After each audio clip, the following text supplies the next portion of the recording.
listening to Voices of IFES, where we speak with people from around the IFES Fellowship about all things student ministry. Hi everyone, welcome to Voices of IFES. I'm Roja, and today I'm talking with David Velkovski from North Macedonia. He's a pharmacy student serving with SIAM, passionate about student ministry, worship and prayer. As we celebrate 50 years of World Student Day, I'm excited to hear his story and what God is doing through students in North Macedonia. Hi David, could you start by introducing yourself? Tell us a little bit about who you are, what you're studying, and what life looks right now.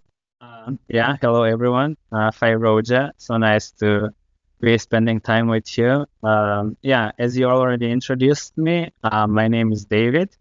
I'm 25 years old and I come from Macedonia, where I'm a student. As you said, I'm finishing my degree in Master in Pharmacy, and beside that, I as well work in our local IFES movement, which is called CEAM, or in our pronunciation, SAM, which basically stands for Student Evangelical Association in Macedonia. I work as a part-time staff there since this year, actually, since this April. But I've been actively volunteering there since 2022. And go on to your question about like how life looks right now within the ministry. We're still in a process of a break right now because it's still not the semester started. It starts in October. So we go with the meetings, the regular student meetings from October, and work right now looks more like into planning, organizing, and preparing stuff for the meetings that are coming. But as well, on the side note of that, like personal life, I will say that this last weeks of September are more relaxed and kind of as a holiday for me. I'm in my hometown right now. I'm still not back in Skopje. I have time to rest a little bit before I go back to the university and to the ministry work. With our family at home, we're also preparing some storage food for the winter. If you're familiar with Balkan culture, that's a huge thing in this month. So that's how it looks like so far. That's good to hear, David. When you think back to your first connection with SIAM, what stands out?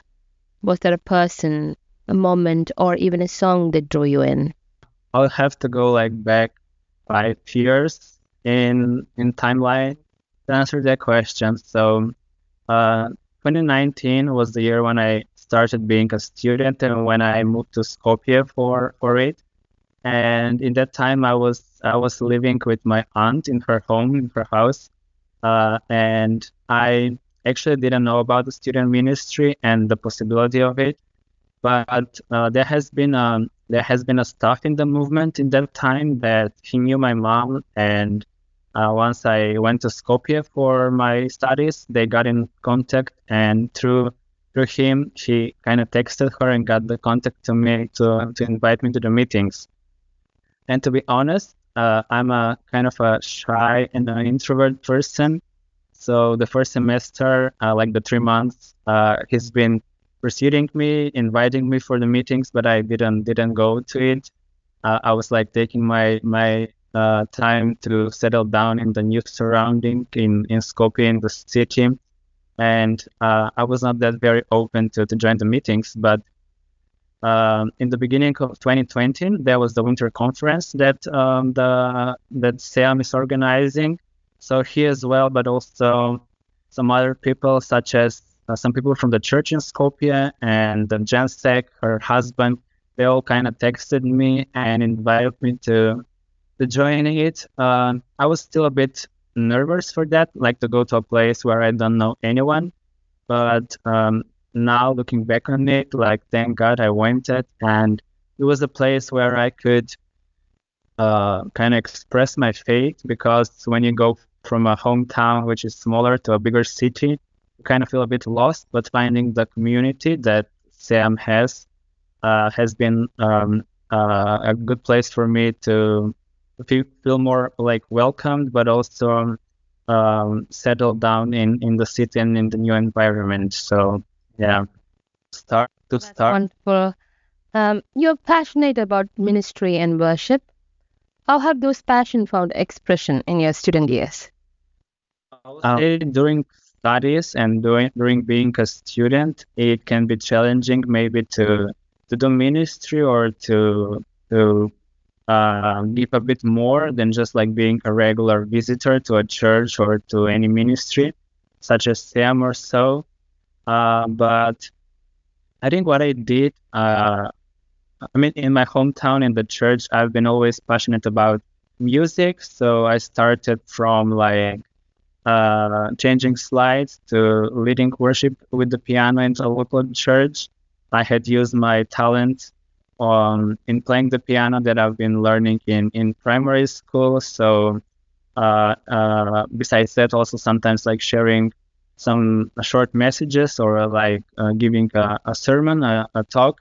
But with the student ministry, with me, it always goes like, if I'm feeling like impacted by something that something or someone has impact in my life, and it was a case with the student ministry, I wouldn't say that I feel like I'll have to, but I would love to give something in return. So what I did was I was available for the movement for anything that it would need to set up things, to join into planning, into suggestions, and so I started actively volunteering there. It was going for a few years, and now I'm still doing the same, working for it and giving my resources, my time, my abilities to serve the students and the movement itself. Siam has a rich history. What kind of legacy do you feel you're stepping into as a young student leader? That's a cool question. Siam has been going on for about 25 years in Macedonia, and like I personally don't know all of the history that it has in the years behind, but I can feel the result of it, or like the fruit of it, that we are in this generation or in this year. So kind of the things that the previous generation or the Gen X and all the stuff that been part of it it hasn't impacted us today, like now. Like there has been people who pioneered the ministry, who has found a place. Like that's a huge blessing. To the ministry is now owning its own office, so we have a free place to meet regularly. But also all the, I would say, on the spiritual side, all the effort they did into kind of establishing the organization among the university to kind of be a bit well known, so we can step and we can maybe just use the examples from the years behind to step right now. Like we are not doing something from a zero. There has been history which is helping us to now just walk on that line and to keep moving the ministry and basically the gospel and all the students at university. What's something about student ministry in North Macedonia that others might not know, but you would like them to know? I'll just begin with saying that in each country, and probably even in the same country, if you have a few different student groups, then it will look different because of the people who are present there and the students and their needs. But also, I will also say that, like, from my experience, like, and from things that I have seen, student ministry in Western culture is different than student ministry in Eastern countries and Eastern world. And also add on that in Macedonia we live a bit more into a religious world rather than a secular world. So the majority of people in the country are Orthodox Christians. So people are familiar with Christianity, and they have heard stuff or words like salvation, Bible, Christ, resurrection, and so it gives us the opportunity to easily open up a conversation within the students as well. Or when it's the holidays like Easter, Christmas, or any of the saint celebrations, it gives us a place to start and talk with the students. But things that we are more into doing is to bring Christ and the need for students to want to have a personal relation with Him, and not just to do odds as a religious thing.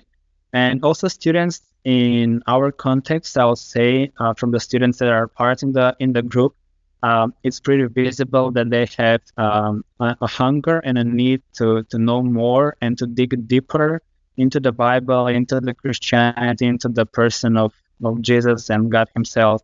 So I'll just say they are not like satisfied with some Bible verses or quotes. They would be interested into digging deeper and finding answers and asking questions and putting that into their own perspective in their life. So yeah. World Student Day has been a part of your journey. How do students in North Macedonia usually celebrate it? World Student Day. We have been doing that as I have been part of the student group for the 5 years now. So just a few days ago, I was doing some work on the computer and I found one video from 2020 where I have been giving a short video or a short talk because it was an online meeting at that time. And so, but yeah, what we do on World Student Day is we either gather in our office or in a church, us, the staff and the students, and we would invite people from the churches, like personal connections, friends, people who are supporting our ministry as well, pastors, and so. And we would pray for us, the students who are part of the group, for their studies, for their colleagues as well, but also because it's World Student Day, and thanks to IFES bringing all the connection, we have opportunities to pray for students in different countries by hearing their stories, their settings, the environment where they live. So we can not just like focus on our group, on our student, but we can open up the circle, if I can say it like that, and look further away and actually pray for students worldwide. World Student Day happens every year. What makes it feel different from the other gatherings or events for you? I'll say here I will use probably the quote or the motto that IFES has for World Student Day, or just for the ministry itself. You're part of something bigger, and I think we can feel that, or we can sense that on that prayer meeting, where we have the map from the world, all the different movements, all their names, and the prayer cards. Like you can have access for people's names and their universities, the situations they go through. So it's a little bit different meeting than the rest of the meetings, where are more like focused locally in our group, among us and our situations and the things that we go through, or we will be having Bible studies and so. But the World Student Day meeting gives us a sense that we are part of a bigger movement, just that. And also, as I said, I'll repeat myself, it's just a prayer meeting. Like we would include prayer in our regular meetings throughout the week, but this day is just to pray. It's not like a preaching or giving a talk or studying the Bible. We would just pour our hearts in simple prayer and worship. You've said you enjoy using prayer cards. Could you share one story where praying for another country or being prayed for made a real impact on you? Yeah, that's a great question. I would say that I'm very thankful for all the prayer cards that IFES puts all the effort to collect together and to give to the movements. Yeah, I'll just say that it's always encouraging to see somebody else from a place where you probably don't know, or a person that you maybe don't know is more or less going through the same situation that you are going as well. And also with the prayer cards, what has been encouraging for me is when there has been one student in our group. She already graduated and is, of course, not part of the meetings anymore, but we are friends and we do see sometimes from time to time. And when I went to her home for just like to see her, I saw some of the prayer cards in her hallway on the walls from like a few years ago. And it's been like so encouraging to just see that it does has impact on us. Also with the prayer cards, I can here add something that I think would be very great if we do. I mean, we in our group, we do that. And it's, for me, very encouraging is that with the prayer cards, we can make the World Student Day prayer meeting not to be just one-time meeting, like in one day, but like ongoing prayer throughout the whole year. And what we do is that, IFES gives us a lot of student cards and we print all of them. Like we print all of the cards, but of course we cannot cover and pray for all of them on one meeting.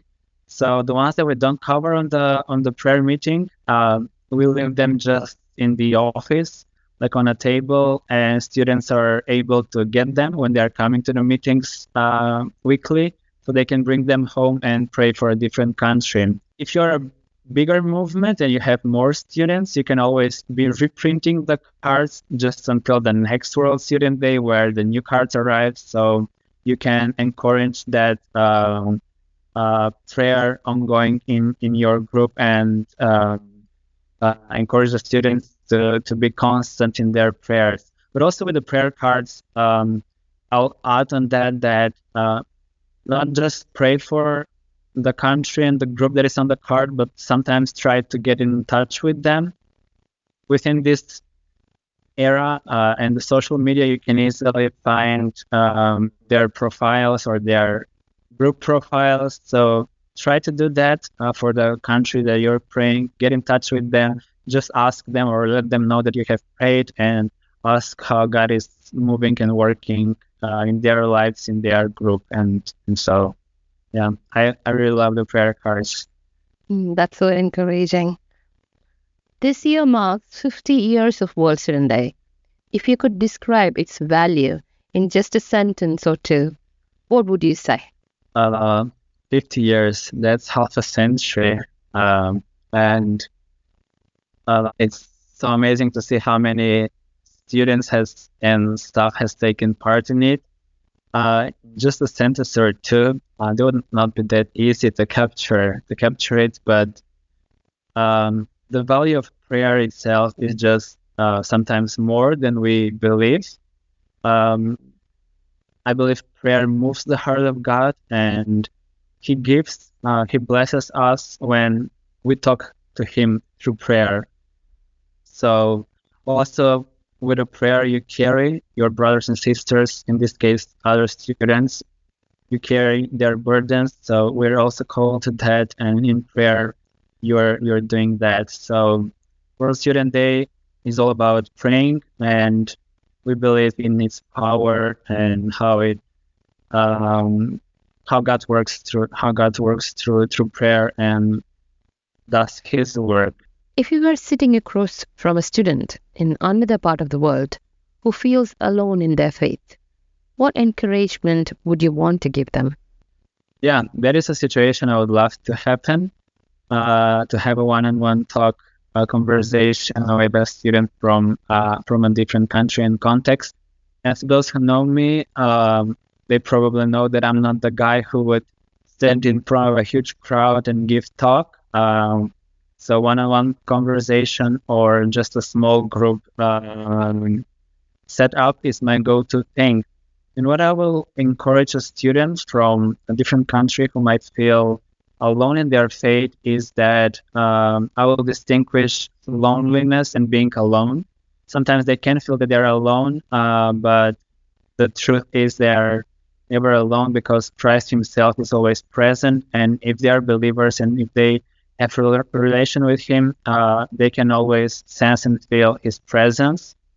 But I will also encourage them to not stop there. Your relation with Christ is important, and if not the most important, but his will for us is to be part of a community. So seek and try to find at least one friend or a student group or a church, believers, families, and so where you can live together and express your life and your faith. Now also maybe just say that to not settle in the situation but to not look for the earthly things, like our feelings are more into our worldly things. So do not focus on that, but like put your focus on the things above, as the Bible teaches, in what is true and right and just. And I believe if you do that, it will impact your earthly life for sure. So, yeah. Such a good answer, David. Looking forward, what are your hopes for Siam, for students in Macedonia, and for your own journey with God? Yeah, that's a great question where we can think, plan, but also pray and aim for the future. What are my hopes for SAM and for student ministry? This year that is starting, this new academic year, will be a lot of different for us. We're kind of stepping in a new season where some of the staff are leaving, and me is taking part to be a staff and a leader in the group. So my hope and my thing that I'm aiming to is to maybe do not compare the previous years to the year that is going to be in front of us, to just acknowledge that God is still at work and that even in new seasons, He is still the same God who will provide, who will lead, who will take care for us, and to have that mindset, that belief throughout the whole year, with like whatever the student ministry would look like. And for the students, I believe that all of them who has been coming the past year, they are still students. They will continue coming. There are some new students always in a new academic year. Our intention, our love is to see some of them joining the student group as well. My hopes for them is to just stay close to God and be very courageous in their faith. We are starting the new academic year just to add on that with a joint event among a few of the churches in Skopje and us and another youth organization. We're doing kind of a youth festival conference for the topic of courage. So also for our students, my hope is to see them being courageous about their faith on their campuses, among their colleagues, and to live out their faith. But also for my personal life, I'm aiming the same thing, to just like keep the relation with Christ, the most important thing in my life, to be consistent on it and intentional, even when you're sometimes like worried or weight from the world comes on, to just stay on track and to be intentional in my relation with Christ. And finally, on a more fun note, if we were to visit you in Skopje, where would you take us first? to a coffee shop, a bookstore, or somewhere else? First of all, you should visit Skopje. You, Roja, or whoever listening to the podcast, just get in touch with us, text us. We'll be very happy to host you, to welcome you, and to spend some time together.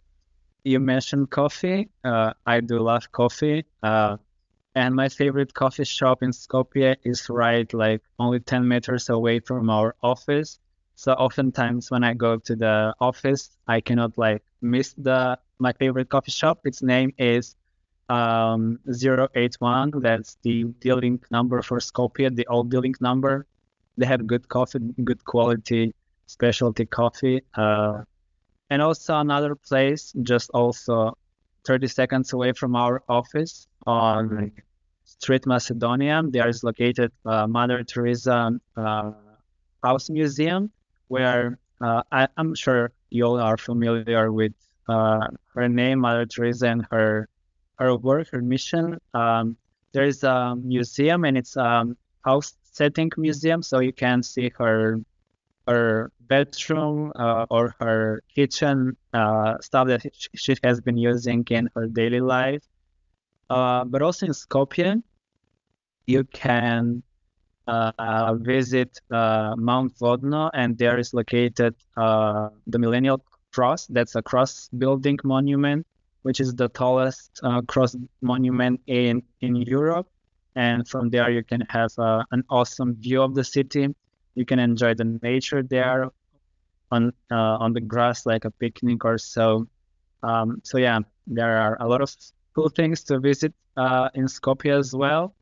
We'll be happy to see any of you maybe coming and visiting us. Oh, thank you so much, David. Thank you so much, David, for sharing your story. Yeah, thank you as well, Roja, for inviting me and giving me the platform to talk. It's been nice to share my story. And thank you, listeners, for joining us as we mark 50 years of World Student Day. Keep praying, connecting, and remembering. And remember, you're part of something bigger. See you next time.